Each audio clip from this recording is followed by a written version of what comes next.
So, napanganga ba kayo nung nag-topless si Sia? Yeah! Gusto niyo ba makita ng yung para medyo worth it naman yung pag-travel niyo? Wow! Hindi, so yun nga po. Wow, merong Twerk ka na dyan. Thank you sa pa-sound effects, kuya. Hindi, ayun. So, back to the question. Ganyan lang. Kahit konti, no? Ikaw ba, Kim, natulali ka nung sinushoot niyo yon? Kasi sabi niya, hindi daw siya handa eh. Hindi ko gagawin to, hindi ako handa. Hindi niyo sinabi sa akin. Dapat the week before or month before. Ganon siya. Siyempre, konting pa-lower ng expectations. Tapos kinausap siya ni Derek. Tapos sasabi na, okay, take na siya, tanggalin mo na. Wow! Handa. Hindi ka handa. Naka-body makeup na. Body makeup pa. Hindi pa yung mga malibot. Grabe ka naman!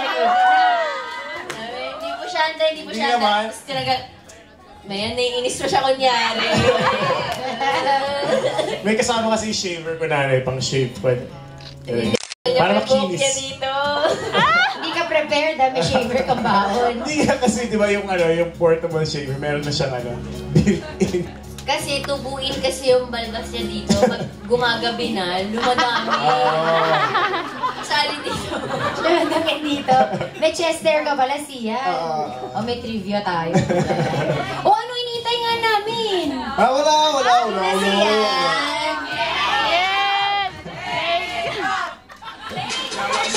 Grabe.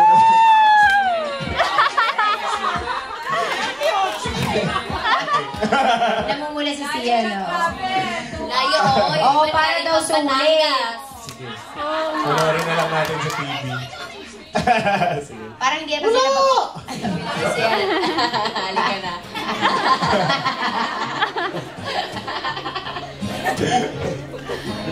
Oo! Talagang hinihintay. Hinihintay kami. Dala ka lang. Naghihintay kami. Kiss na lang daw. Guys, Kiss na lang. Doon tayo sa abs. Kasi minsan nyo lang talaga makita yung abs. Game na.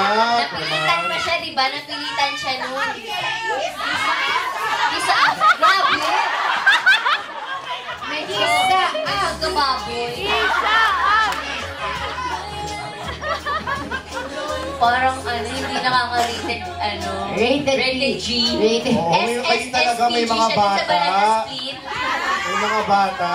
Asan? Si Nicole. Ito mga Meron pa. Ate Janice. Mga Marshall. Sila na.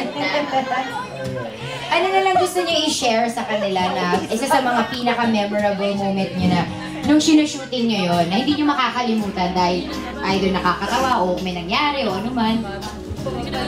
Babalik pa rin nata tayo doon sa abs no?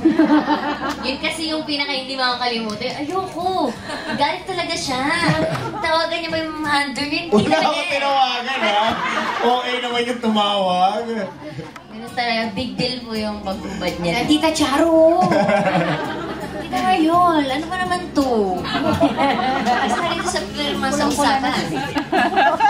I think, yun nga yun. Kasi ang lamig sobra ng tubig. Ano na yun mga nakuna na namin mga 3 AM. So parang, yun nga, walang heater. Kaya nga natagalan yung araw na yun kasi walang naka-ready na parang init. Basta yung pang-connect ng tubig kasi dun sa shower.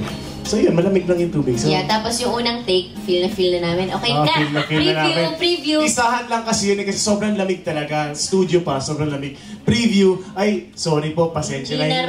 Hindi na-record. Na-record siya pero hindi yung slow-mo. So hindi ko So umulit na lang. para ulit-ulitin, di ba? Para pag nalalamig, di ba pag ganyan ka lumilit, sensya na. Ganun ba yun? Ganon. At pwede nila ulit-ulitin sa iWant TV. Yes, pwede nila ulit-ulitin.